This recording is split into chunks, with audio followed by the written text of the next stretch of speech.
Je n'ai jamais été la préférée, la rebelle ou la brebis galeuse. J'étais celle sur qui on pouvait compter, celle qui arrivait en avance, payait la compte, se souvenait des anniversaires. Je m'appelle Nina Carter.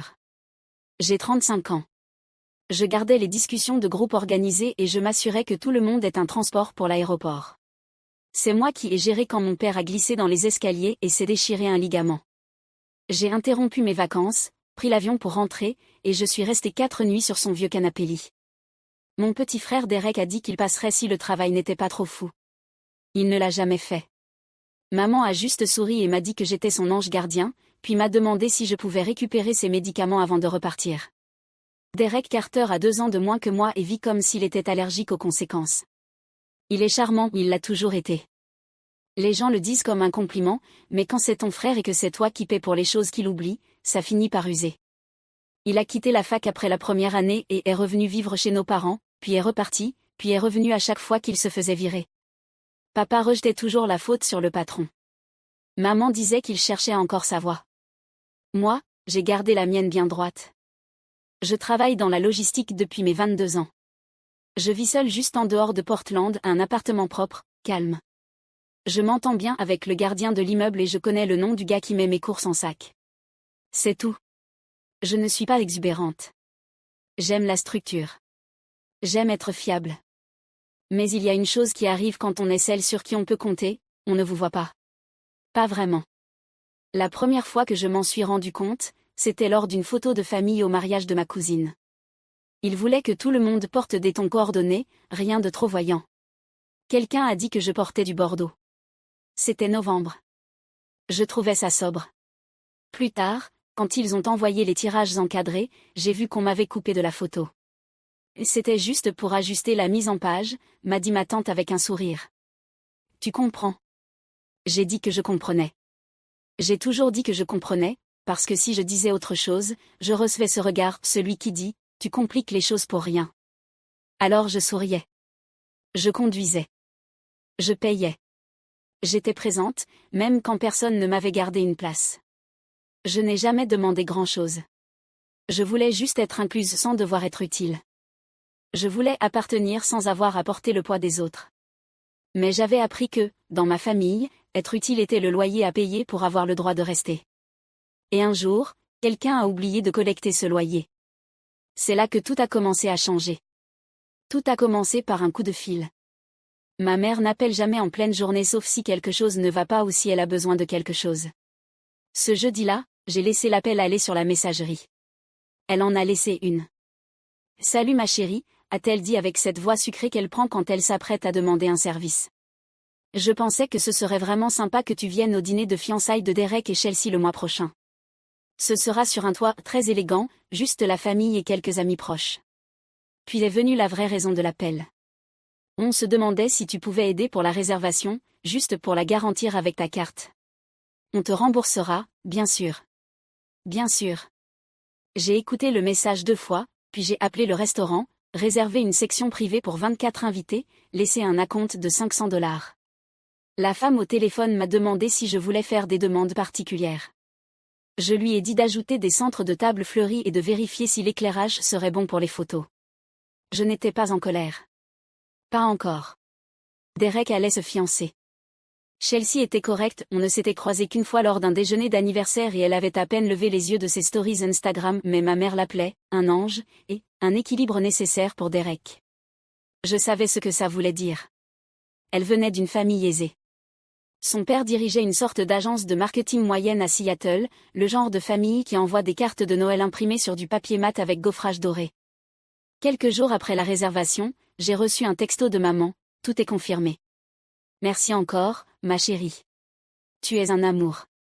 Aucune mention d'un remboursement. Malgré tout, j'ai acheté un nouveau blazer, repassé un pantalon. J'ai choisi une bouteille de pinot noir millésimée et fait faire une carte personnalisée avec leurs initiales en argent. Je suis même allée me faire un brushing cet après-midi-là, chose que je n'avais pas faite depuis plus d'1 an parce qu'une partie de moi, une partie un peu cabossée, espérait encore que, peut-être, cette fois serait différente. Peut-être que j'aurais une place qui ne serait pas empruntée. Peut-être qu'on me verrait, pas pour ce que je fournis, mais pour ce que je suis. Peut-être qu'on m'inviterait sur la photo, pas qu'on me laisserait hors du cadre. Le soir du dîner, je suis arrivée 10 minutes en avance.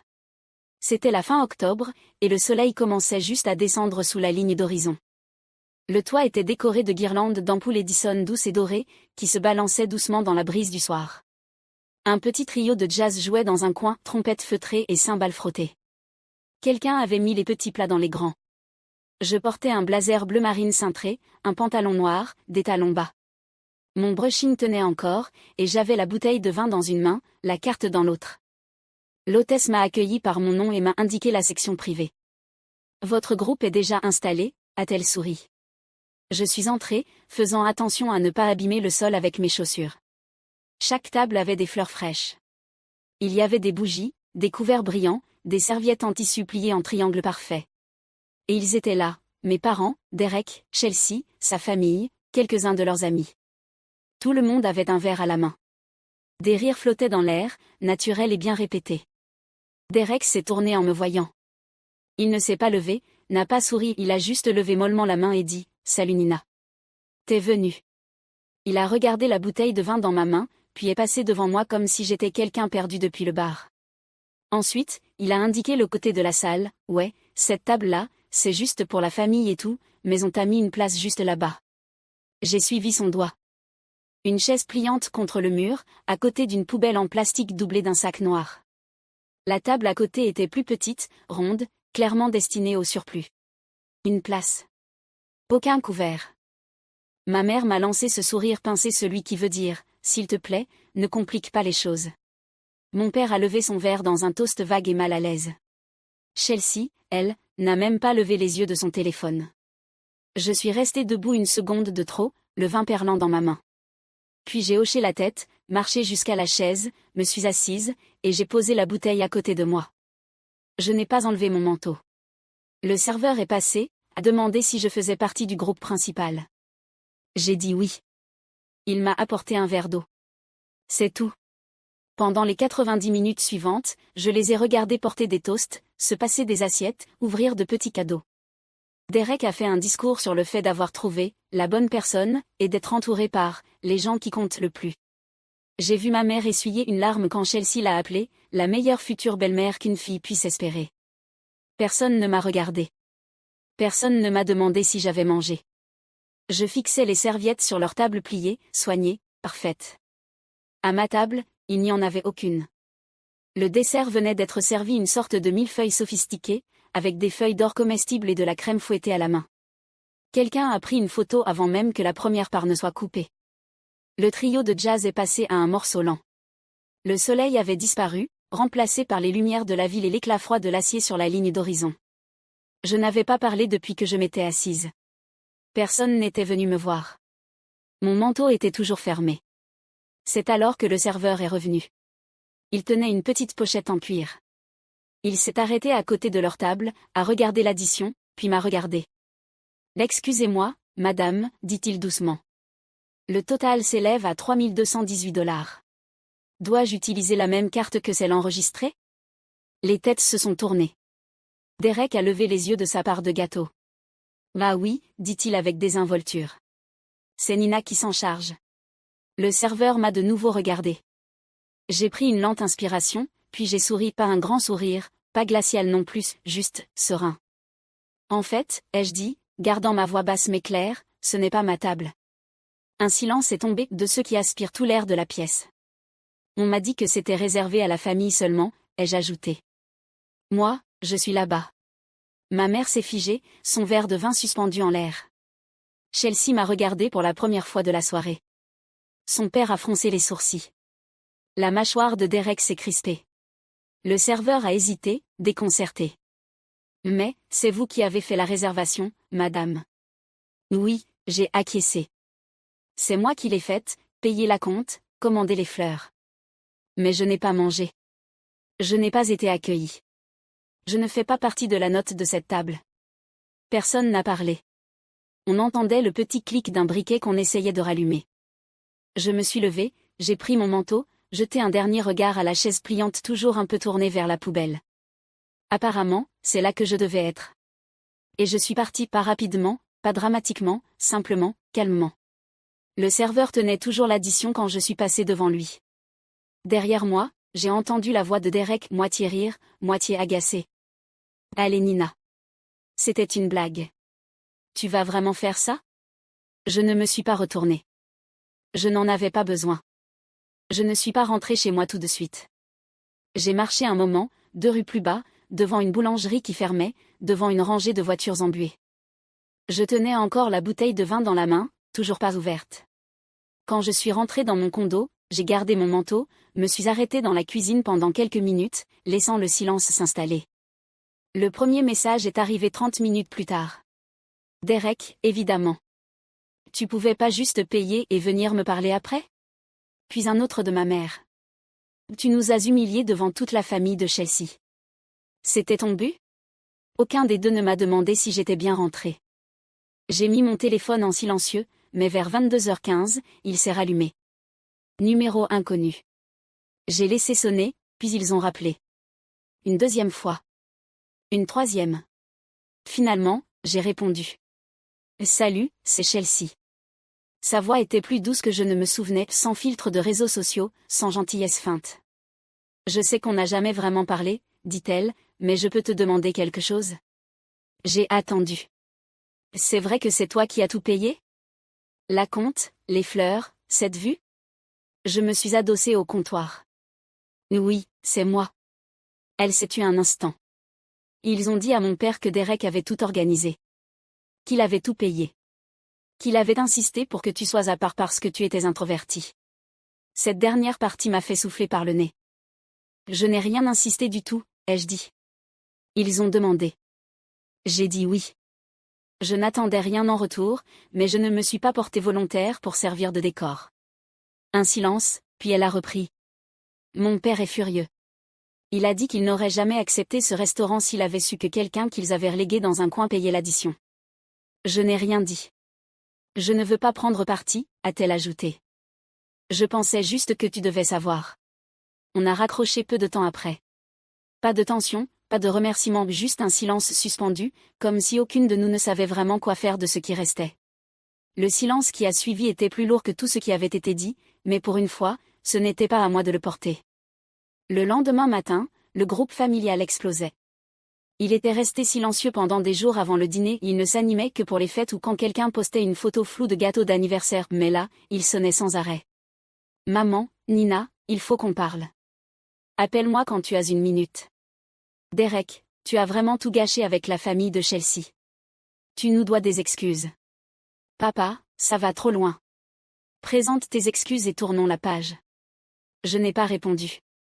Je les ai lues une fois, archivées, et j'ai fait du café. Ce n'était pas juste à propos de la chaise pliante. Ce n'était pas à propos du vin ni de l'absence de couvert. C'était l'accumulation lente de rôles pour lesquels je n'avais jamais signé, la conductrice désignée, la personne à appeler en cas d'urgence, le portefeuille de secours. Et maintenant que j'avais enfin reculé, il ne savait pas quoi faire de l'espace que je remplissais autrefois. Dès le milieu de la semaine, les choses avaient encore dégénéré. Un ami de Derek, Tran, quelqu'un que je connaissais à peine mais qui me saluait toujours poliment lors des réunions de famille, m'a envoyé un message, sans prévenir. Le père de Chelsea avait fait une crise dimanche. Une vraie crise. D'après Tran, M. Whittaker avait tout découvert, le vrai coup du dîner, les mensonges, la chaise pliante, l'addition laissée en suspens quand je suis partie. Il était furieux, pas seulement contre Derek, mais contre toute cette mise en scène. Si c'est comme ça qu'ils traitent leur propre sang, aurait-il dit, qu'est-ce que ça sera quand on entre dans la famille? Le lendemain, Chelsea a quitté le condo de Derek pour retourner dans son appartement. Les tableaux Pinterest ont disparu. La demande de lieu a été annulée. Leur agenda partagé, vol, essayage de robe, dégustation, s'est vidé. Derek a essayé de m'appeler 3 fois. Je n'ai pas répondu. Il a laissé un message vocal à la 4e tentative. Fais quelque chose. S'il te plaît. Parle au père de Chelsea. Dis-lui que c'était un malentendu. Tu dramatises tout. Mais ce n'était pas un malentendu. C'était un schéma. Et les schémas ne changent que lorsque quelqu'un arrête de danser. J'ai passé la soirée à ranger les tiroirs de ma cuisine, descendu le vin sur une étagère inférieure, annulé une carte que Derek avait empruntée, pour les urgences, et jamais rendue. C'était un petit geste, mais c'était un début. Ce soir-là, je me suis connectée au compte bancaire que Derek et moi partagions autrefois, à l'époque où il était au chômage et avait besoin d'un endroit où verser ses derniers chèques de freelance. J'y avais laissé quelques milliers, de l'argent que j'avais presque oublié. Lui, non. L'abonnement Spotify était toujours actif, tout comme son abonnement à la salle de sport, 2 applis de livraison de nourriture, tout cela prélevé discrètement sur un compte auquel il ne contribuait plus. J'ai transféré le solde sur mon compte personnel. Puis j'ai appelé la banque et j'ai clôturé le compte. C'était propre. Net. Le lendemain matin, Derek a appelé 4 fois avant midi. À la 5e, j'ai décroché. « C'est quoi ton problème, Nina ?» Sa voix était tranchante, paniquée. « Ma carte ne marche plus. On me dit que le compte n'existe plus. » Je n'ai rien dit. J'avais prévu un dîner avec Chelsea ce soir. J'allais l'emmener au resto italien qu'elle aime. Maintenant je peux même pas commander un Uber. J'ai respiré un bon coup avant de répondre. J'ai fermé le compte. « Tu as quoi ? Tu peux pas. » « Je peux, ai-je dit calmement. Et je l'ai fait. Silence. Puis un changement de ton, cette voix mielleuse, fuyante, qu'il utilisait toujours quand le charme ne marchait pas. « Là allez, Nina. Ne fais pas ça. T'es jalouse, avoue-le. T'as toujours détesté que ce soit moi qu'on remarque. » Ça m'a fait rire par amèrement, juste avec lassitude. « Derek, tu crois vraiment que le père de Chelsea est encore de ton côté ? » Silence. « T'en fais pas, ai-je ajouté. Tu vas t'en sortir. Comme toujours. Peut-être que maman peut ouvrir une autre carte, ou que papa pourra lui parler à nouveau. Ça a l'air de marcher. Et Nina, arrête. » J'ai raccroché. Ce fut la dernière fois qu'il m'appela. Quelques heures plus tard, j'ai reçu un email. L'objet disait « Je pense qu'on devrait parler ». C'était de Chelsea. J'ai ouvert le message plus tard dans la soirée. L'objet semblait plus lourd qu'il ne l'aurait dû. J'ai d'abord fait du thé, me suis assise près de la fenêtre, puis j'ai cliqué. Le message était plus long que je ne l'aurais imaginé, poli, mais un peu effiloché sur les bords. Elle commençait en disant qu'elle n'avait pas réalisé ce qui se passait, pas avant que tout ne s'effondre, pas avant que son père ne commence à poser des questions auxquelles ni elle ni Derek ne pouvaient répondre. J'étais tellement concentrée à vouloir que tout soit parfait, écrivait-elle, que je ne me suis pas arrêtée pour me demander qui tenait tout ensemble. Elle admettait l'avoir cru Derek quand il lui avait dit que j'avais insisté pour payer, que je n'aimais pas les foules, que je préférais être à part. Puis elle avait appelé le restaurant elle-même, parlé au gérant, obtenu la facture détaillée. Le récit s'est fissuré. « J'ai rompu les fiançailles hier soir, écrivait-elle. Pas à cause d'une seule soirée, mais à cause de tout ce qu'elle m'a révélé. » Elle a décrit les schémas de Derek, comment il minimisait ses inquiétudes, plaisantait quand elle pleurait, traitait tout le monde de « trop sensible » dès que ça devenait sérieux. « Tu étais la seule à rester calme », ajouta-t-elle, « et tu étais aussi la seule que personne ne regardait. » Cette phrase est restée un moment sur l'écran avant que je continue à lire. Elle ne demandait pas de réponse. Elle ne cherchait pas la compassion. Elle disait juste « Je vois les choses maintenant, et je suis désolée de ne pas les avoir vues plus tôt. » Je l'ai lu 2 fois, puis j'ai archivé le message. Je n'avais pas besoin de plus. Parfois, les excuses ne sont pas faites pour guérir, juste pour retirer un petit poids de la poitrine. Le lendemain, le groupe de discussion familiale est redevenu silencieux. Et pour une fois, je ne me suis pas demandé s'ils allaient me contacter. Je ne les attendais pas. Elle est venue un dimanche. J'ai entendu frapper juste après midi. Quand j'ai ouvert la porte, ma mère était là, dans un long cardigan, tenant un plat de lasagne. Ses yeux avaient l'air fatigués. Elle ne portait pas de maquillage, juste un peu de rouge à lèvres, estompé sur les bords. « Je t'ai apporté à dîner, dit-elle. Je ne l'ai pas pris. J'ai juste ouvert un peu plus la porte. » Elle est entrée en silence. Elle s'est assise à la table de la cuisine, pas sur le canapé, pas sur le tabouret du comptoir, la vraie chaise en face de la mienne, celle que je gardais toujours vide. Même doigt, même tapotement nerveux, mais cette fois, aucune phrase préparée. Pas de « il ne l'a pas fait exprès », pas de « tu es juste fatigué ». Elle baissa les yeux, puis les releva. « Je te dois des excuses, dit-elle. » Je croisai les bras, j'attendis. « Juste une ?» dis-je. Ses lèvres se pincèrent, puis se relâchèrent. « Probablement plus d'une, dit-elle. » Elle inspira, plus lentement que je ne l'avais jamais vue faire. On ne l'a pas vu. Pas parce que ça n'existait pas, mais parce qu'on ne voulait pas le voir.